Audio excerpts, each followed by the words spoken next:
working through the supply chain shortage and also lockdowns that have been of late. So as the introduction's gone there, I think what I sent you was that I find actually managing projects a little bit easier than managing my 3 kids. Well, that was kind of the figured. But yeah, I've been with Trimble now for 11 years. I've held roles initially in project management, now program and the program director now. And I've managed projects that were software, hardware, and also system integration projects that we run at Trimble. A passion of mine is process improvement, and I'm also part of the Trimble program management steering team. So I guess first of all, a little plug here for Trimble. Previously, our MC here explained that the goal for Trimble really is to transform the way the world works by connecting the physical and digital worlds. We cover construction, agriculture, transport, surveying or geospatial, and our technology is focused on delivering insights to real-world solutions. Those passions that we have for innovation and the 40 years worth of digital insights, we combine to solve problems, real-world problems for our customers. How do we do this? Well, we partner and we deliver purpose-built solutions for complex real-time data and life cycles, all of which is to enable our customers to optimize site operations and transform the way that they work. What I'm showing on the screen here is an example of that in our construction division. Trimble provides products and services that enables the full life cycle of, for example, a construction project. We have, over the last 40 years, developed and acquired technology that helps us through the concept phase, estimation, all the way through to the maintenance of, for example, a building. And we've got products and services that provide these insights and solutions to our customers. And a lot of these are based on software, but also grounded in hardware, what the talk is about a little bit later on. So just talking about how Trimble is set up, we are a technology company by design. We've got over 1,000 domain experts. Many of those are here in New Zealand.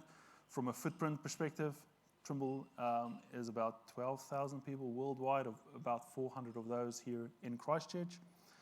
We have over 1,000 unique patents, many of those from New Zealand, and actually increasing quite readily or steadily.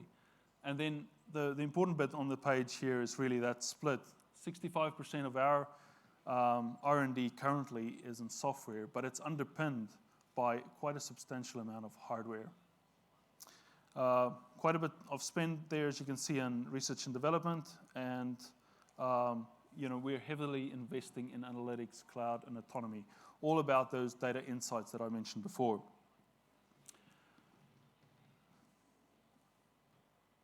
So the global chip shortage, or the supply chain disruptions, as some might know it, a little bit of a history on that, and I apologize for those that might know this already, but it's actually quite complicated. The more I started reading about this and understanding, it didn't all coincide with COVID. In fact, long before COVID, a series of negative world events had put in place what would become the perfect storm, culminating in the volatility in global supply chain when it comes to ICs.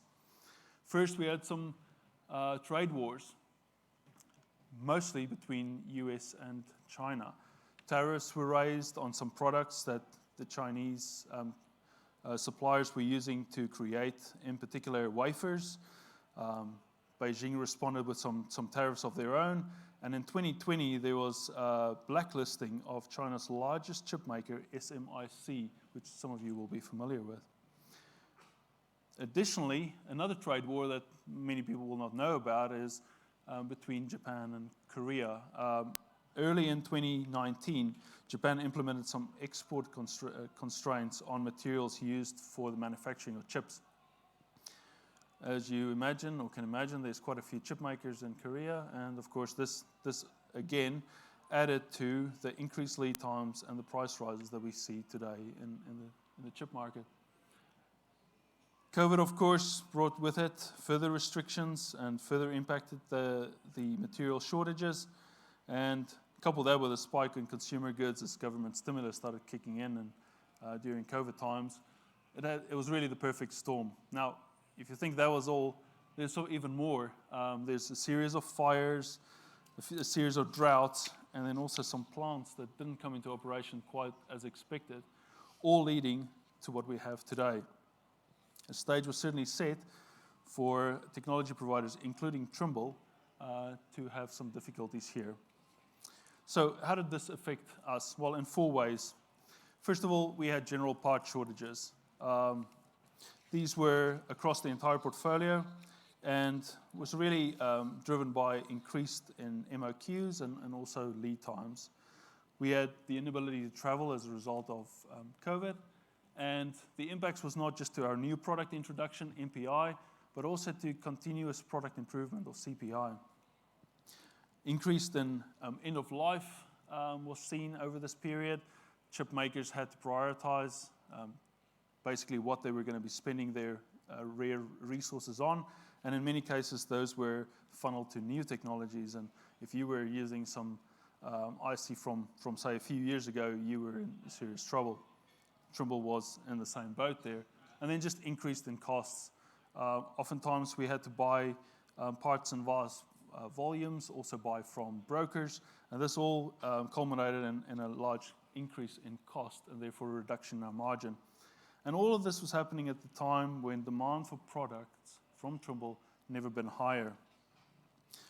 So the goal was simple, right? Keep developing and producing world-class products and hardware despite these difficulties.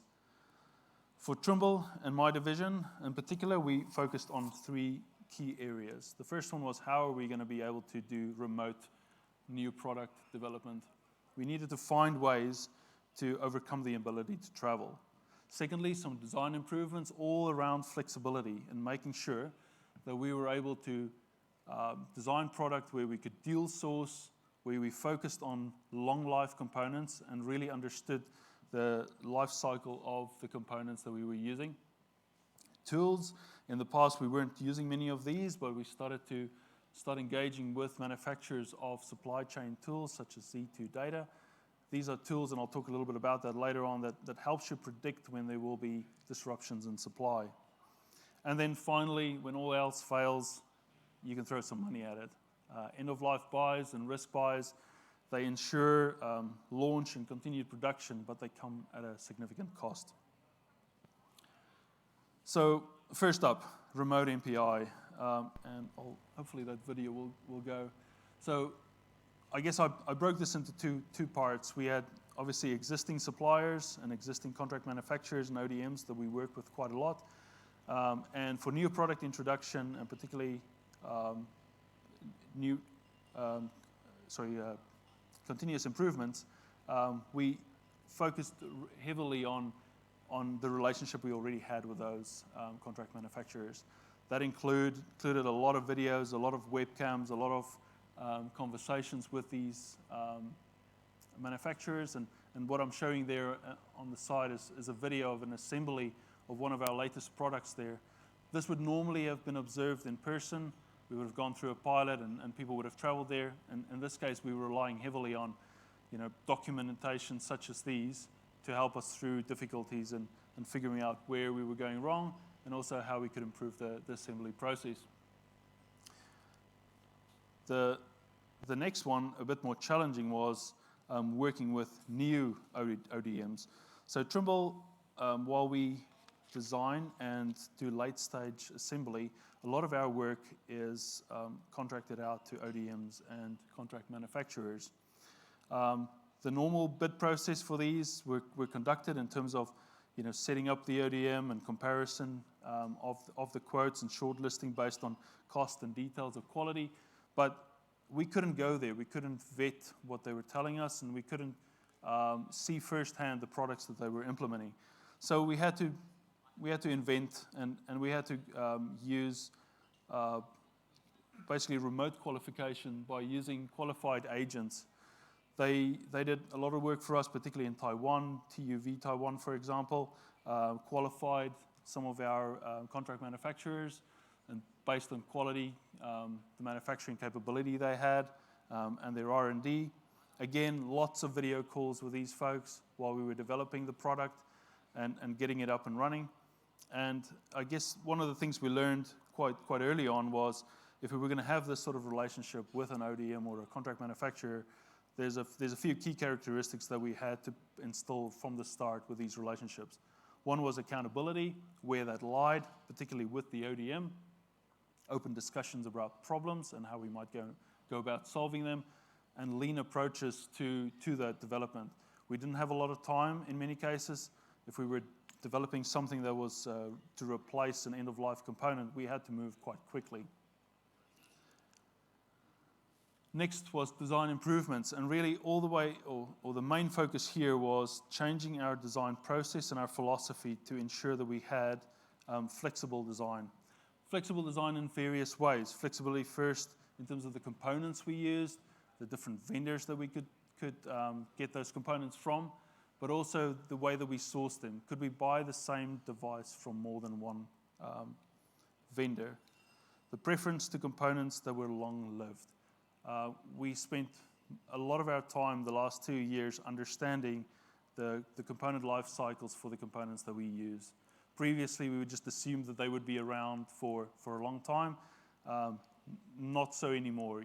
We spent quite a bit of time figuring out exactly when they might go end of life, such that we can plan our follow-up activities. Emphasis, really, like I said, there was on that product life cycle. And also risk trade-off between new and tried and tested. Using reference designs has been a staple for Trimble for many years, but of course that brings along with it the use of components that are reaching the end of their life, and of course that puts you in a risky position, particularly if a singular component goes obsolete. Many of your products might be affected by that, and you clearly don't want to have that risk. So weighing up risk against reward here became a really important part of what we did. Just a quick example of such a design. This is a part of a display that we did with a Taiwanese ODM, and we're specifically talking about here the power regulator, so the bits that are in red.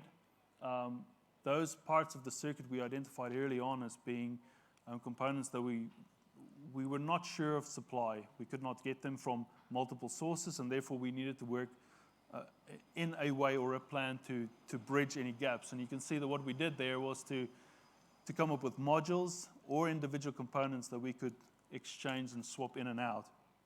It allowed us to set up deal sourcing. It allowed us to shift volume between suppliers as we saw fit, and it made sure that for the next few years we were good on this particular component or subassembly for our display.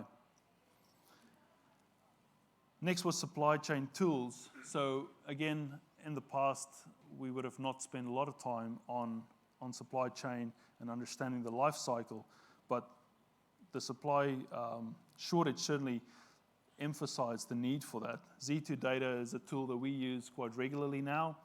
It is plugged into supply chain data from all across the world, and it helps us to in advance identify any shortages, any disruptions, any upcoming end of life that might cause us to have to redesign or figure out a way to keep existing product going. Also means that we can determine well in advance of a new product launch whether the components we've selected are actually going to be long-lived and we're going to be good for a while.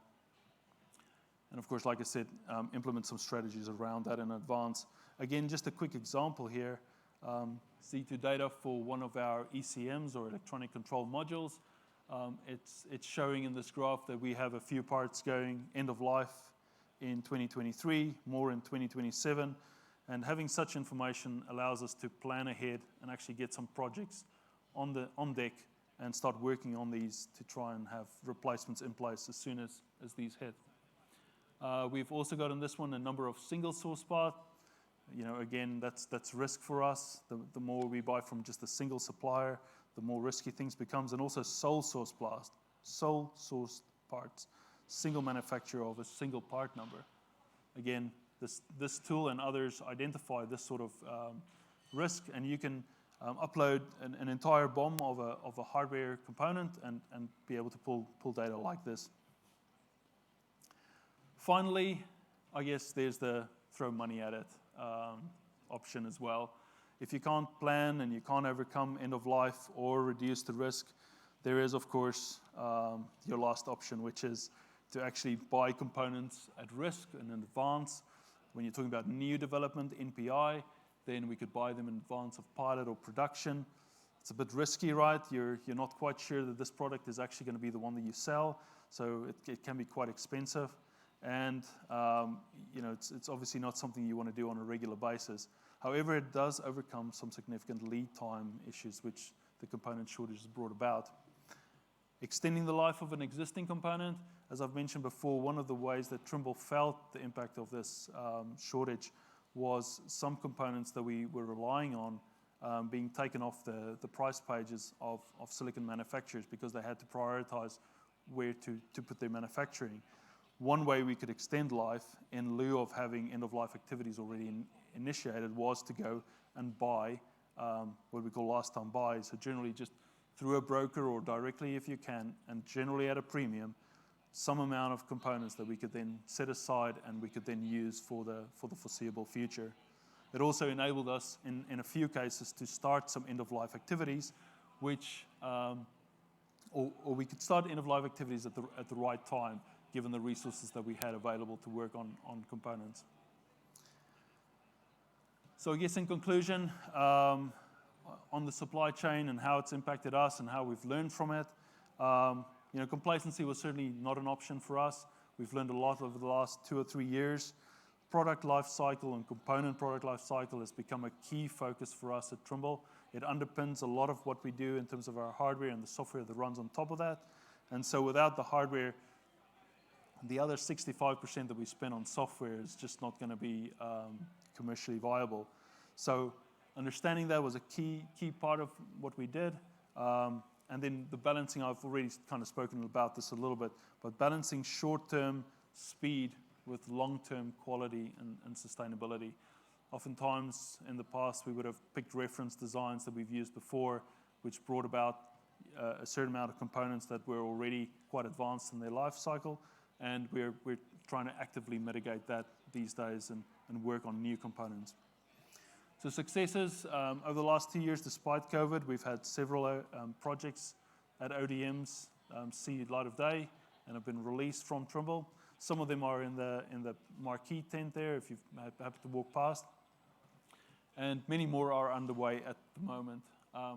And we've made significant changes to our development process, as I've indicated before. Understanding life cycles and understanding our bill of materials before we go to a pilot and production has been key to this. And if you have any questions on the tools that we've used or the processes that we've implemented, I'd be happy to take any emails or calls or questions right now, I guess. Fantastic. Thank you very much.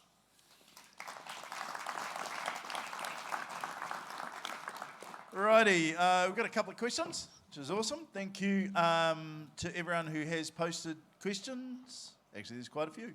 Feel free to post them all. Alrighty. Does Trimble still operate the same with regards to ODI now that COVID restrictions are a lot lighter? I would say yes. I mean, we do. I guess, can I have some more, what is the, when you say ODI, what does that mean, sorry? I'm just the messenger, but that's okay. One Day Internationals. No. Yeah, all right, let's move on. Has the global supply chain for IC, now I think that's integrated circuit, is it? See, I listened. Has the global supply chain for IC improved now? It's certainly a lot better, yes. We've seen shortages and, particularly long lead times or lead times drop from 2 years out, drop to 6 months to 3 months. So yes, things are improving. It seems like globally ICs are becoming more and more available. However, it's again, it's an if situation there, and it's not, that doesn't apply to all ICs. If it's something that's been in the market for a while, it's generally still hard to come by. New chips, new silicon, certainly, yeah, the availability is increasing. Nice. That's actually a good segue in the next question. Will Trimble approach hardware production and investment more conservatively with the learnings that they've made post-COVID? I think we already have. I think the processes that we've put in place in order to ensure that we design with a view on the future and long-lived products already leans to that. So yes, I'd say that's true. Yep. Nice. How many months' worth of components was the longest? So how many months' worth of components was the longest that you purchased? So I'm assuming lead times. Yeah. So I mean, we've had 18 months lead times easily. Sometimes 2 years. We've also done last time buys to last us something like 2 to 3 years, depending on the volume and the usage of a particular IC. How did the device manufacturers change their own behaviours for you? Well, I mean, as I've mentioned before, they were under severe constraint themselves in terms of the raw materials and had to prioritize in terms of what they actually developed. In many cases, I think 1 year, 2020, there was a report out saying that most chip manufacturers only produced about half of what their capacity was. So, they're ramping up. They're obviously going to look after the high volume stuff first, and ensure that that the most lucrative lines get the fabs and get the materials. We've seen recently that China has gone back into lockdowns. What sort of effect is that? Is it causing issues with those new lockdowns? Well, it's certainly a concern. The impact, I guess, is TBD at the moment. We know that China is still pursuing a zero COVID policy, and we know that in the past, when severe lockdowns did take place, that there was a significant disruption in supply. So I guess we're keeping an eye on that. We expect that there will be impacts to that, yes. Nice. Got time for another question. What decision-making process did you use to decide between high PV spot buy versus redesign to actually maintain production? So there's a number of factors that went into it, but I guess the most important has been resource availability to actually do that redesign. Our engineering team is, again, as I've indicated before, about 35% of our R&D is spent on hardware development, and really we can only run a certain number of projects. So it came down to where was most bang for buck, and also which product lines we invested most of our time and effort in. Some had to be delayed, and particularly when there's low volume, those were ideal candidates for doing last time buys on. Nice. Do have time for one more question. If anyone's got one, chuck it in the app. I have a question. So what is something that you would have done differently? Hindsight's a wonderful thing. I wish I hadn't said some of the things I said this morning. Well, what's one of the things? Well, I wish I knew what ODI meant, but I guess I'll.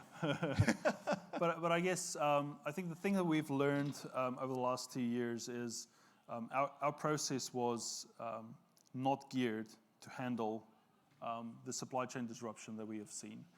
We weren't designing with that in mind. Yep. And what we've learned, and I realize it's a little bit by fire here, but being put in that situation meant that we looked at our processes, how we select components, how we do design and development, and we were able to update what we do today. So hopefully, you mentioned the lockdowns potentially again in China. Hopefully we can apply those same rules and we come through this a little bit better.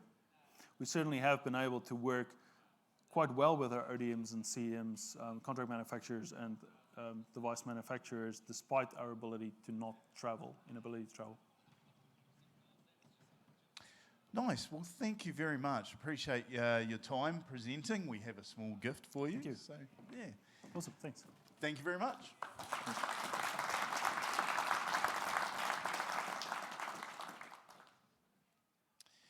Alrighty, as mentioned, we are just about at the end of the day. I just have to find my notes, but that's okay. We are going to have the closing keynote.